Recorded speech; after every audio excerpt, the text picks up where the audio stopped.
Така, този спринтер 515 2008 година. Трябва да сменим компресора на климатика и дехидратора. Компресора на климатика ще го покажем след малко. Той се сменя отдолу. Първото нещо, което трябва да направите е да махнете фреона от системата, за да може като махате маркучите да не го изхвърли. Махаме фреона. Сега първо ще опитаме да сменим дехидратора, който се намира ето тази страна до радиатора на самия климатик. Първото нещо, което правим е да свалим тази решетка. Има 4 болта тук, на тези 3 места. Тя седи ето тук. Когато махнете болтовете, леко я дръпвате към вас и я надигате нагоре, отдолу и на такива пластмасови кръчета, които се виждат. Така, сега ще развием този болт и ще дръпнем този охладител. Мисля, че беше на хидравликата, ако не се лъжа. Ще го развием да го дръпнем настрани и ще махнем болтовете на решетката. Мисля, че само отгоре бяха, но ще видим. На тези перки ще извадим перките и вече ще имаме достъп до радиатора. След малко ще видим и как точно се сменя дехидратора. Но ще да ми махнем ето тази лесна.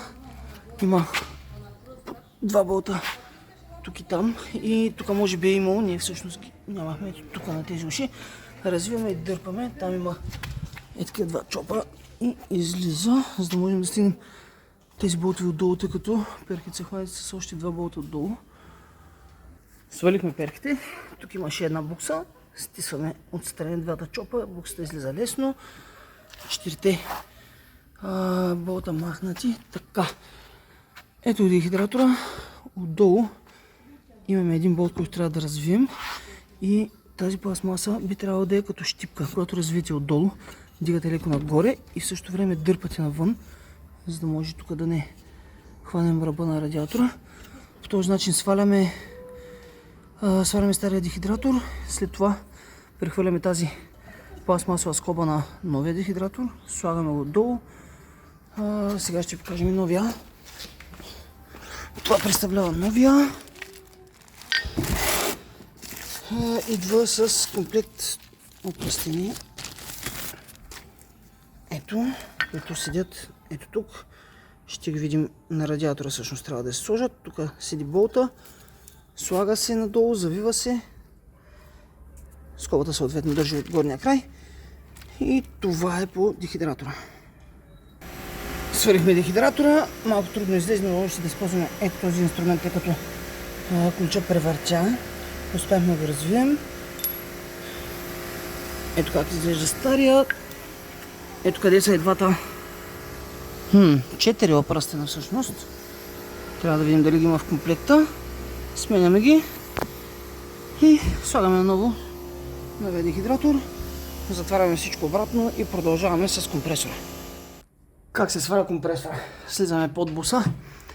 Ето къде се намира компресора на климатика. Първо с ключ 17.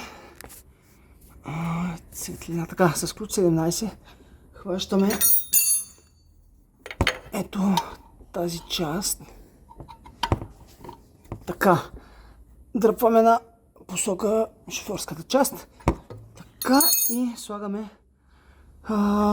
сега, дали ще се види? Слагаме ето тук един щифт. Значи това е общо взето да освободим ремъка чрез обтяжната ролка. Когато освободим ремъка, вадим го от компресора и имаме следното разглавяне.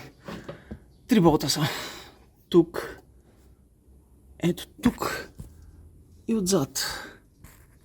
Ето го и вадим ето тази букса.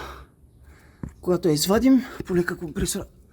Тук натискаме леко маркуча на хидравликата. Компресора слиза между перката на двигателя и тези тръби и излиза. Слагаме новия. Слагаме болтовете, буксата, ремъка. Пускаме обтяжната ролка. И това е нищо сложно, доста лесно се сменя. Това, което забравих, 2 тръби за фреона, тази и тази, има по един болт.